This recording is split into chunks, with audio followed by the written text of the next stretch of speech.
चुनावी बरसात पर ऊंट किस करवट बैठेगा ये तो वक्त बताएगा, लेकिन पतंग की डोर ने अभी से विपक्षी खेमे की सांसें अटका दी हैं। असदुद्दीन ओवैसी की यूपी में एंट्री ने वो सवाल खड़े कर दिए हैं जिससे अखिलेश यादव अब तक बचते रहे हैं। एआईएमआईएम ने साफ कह दिया है कि बिहार में गठबंधन के लिए विपक्ष के सामने गिड़गिड़ाने वाली पार्टी से अब गठबंधन चाहिए तो उन्हें ओवैसी की चौखट पर आना होगा। मतलब साफ है, बिहार विधानसभा चुनाव और उसके बाद महाराष्ट्र महानगर निकाय चुनाव में मिली जबरदस्त सफलता के बाद भाईजान की पार्टी एआईएमआईएम के हौसले बुलंद है और नजरें उत्तर प्रदेश विधानसभा चुनाव पर टिकी हैं। ऐसे में एक और जहां बीजेपी अखिलेश की समाजवादी पार्टी पर चुटकी ले रही है, तो दूसरी ओर सवाल ये भी उठने लगे हैं कि क्या 2027 के रण में अखिलेश का पीडीए कमजोर पड़ता दिख रहा है? क्या ओवैसी का दांव यूपी में अखिलेश और राहुल का समीकरण खेल बिगाड़ देगा? इसी मुद्दे पर आज की डिबेट करेंगे। खास मेहमान भी हमारे साथ जुड़ेंगे, लेकिन उससे पहले स्पेशल रिपोर्ट को देखिए आप। यूपी की सियासत के आसमान में इस बार एक ऐसी पतंग उड़ने को तैयार है जिसका मांझा पहले से कहीं और ज्यादा तेज और घातक है। 2027 के महासंग्राम की आहट ने विपक्षी खेमे की धड़कनें तेज कर दी। असदुद्दीन ओवैसी की पार्टी एआईएमआईएम ने अभी से ताल ठोकना शुरू कर दिया है, जिससे समाजवादी पार्टी से लेकर कांग्रेस तक के मुस्लिम वोट बैंक के किले में दरारें दिखने लगी हैं। डर सिर्फ हार का नहीं बल्कि असली डर भाईजान की बढ़ती लोकप्रियता का है, जिसके चलते अखिलेश राहुल के माथे पर चिंता की लकीरें बढ़ गई हैं। दरअसल ओवैसी की पार्टी ने सियासी बिसात बिछाते हुए गेंद सीधे सपा और कांग्रेस के पाले में डाल दी। साथ ही एआईएमआईएम ने एक ऐसी शर्त भी रखी जिसने इंडिया गठबंधन के पसीने छुड़ा दिए। ओवैसी के फायरब्रांड नेता वारिस पठान ने दो टूक में कह दिया कि गठबंधन की भीख मांगने का दौर अब इतिहास हो गया, अब बात बराबरी की होगी, आमने सामने की होगी। हम तो पहले भी बोल चुके हैं ना, बिहार में भी हमने बोला था, 2 मरतबा इनको लेटर लिखा तेजस्वी को कि आइए साथ में मिलके लड़ेंगे। हमने 6 सीट मांगी थी ताकि सेक्युलर वोटों का विभाजन ना और बीजेपी को हराया जाए। वो नहीं आए, घमंड गुरु अहंकार में बैठे रहे। हम तो लड़े 25 पे जीत गए 5। अब यहाँ पर भी आना है साथ में तो प्रॉपर इससे बात होगी ना, हिस्सेदारी की बात होगी, सामने सामने बैठ के बात होगी। कोई बैगिंग बॉल लेके तो जाएंगे नहीं इनके पास, नहीं हमको ले लो। अरे साथ में आइए, बात करिए प्रॉपर इससे।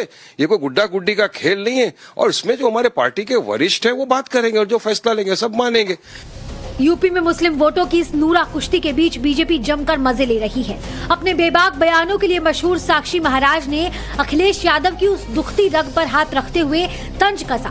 बिना मुस्लिम वोट की बैसाखी के समाजवादी पार्टी एक प्रधानी तक का चुनाव नहीं जीत सकती, ऐसा कहा।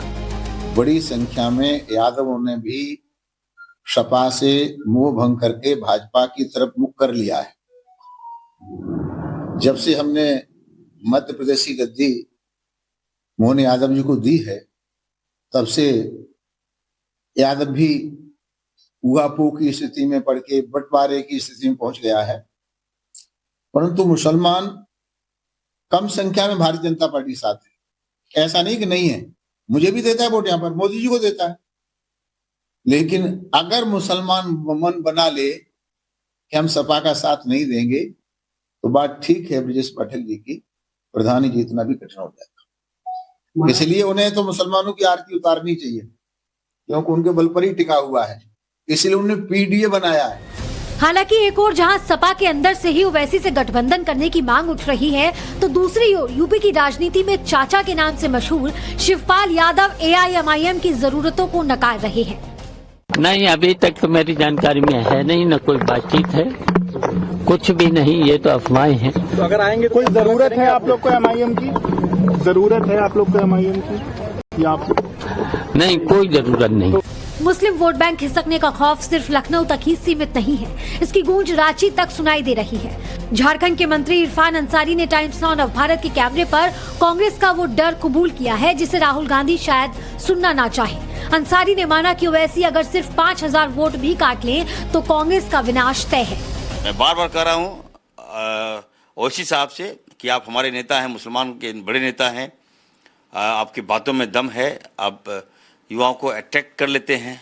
एआईएम की जो लीडर हैं वो न जाने अपने आप को लग रहा है कि एकदम आसमान में उड़ रहे हैं। अरे ज़मीन पे रहिए, राहुल गांधी जी से बात कीजिए, हमारे राष्ट्रीय अध्यक्ष हैं, उनसे बात कीजिए, देश को बचाइए ना, हमारे समाज को बचाइए ना।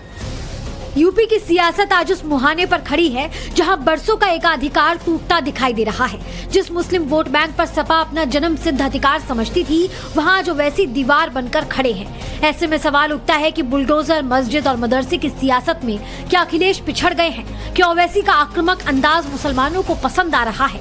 और क्या 2027 की लड़ाई अब सिर्फ सत्ता की नहीं बल्कि साख बचाने की भी है? ब्यूरो रिपोर्ट, टाइम्स नाउ, नव भारत।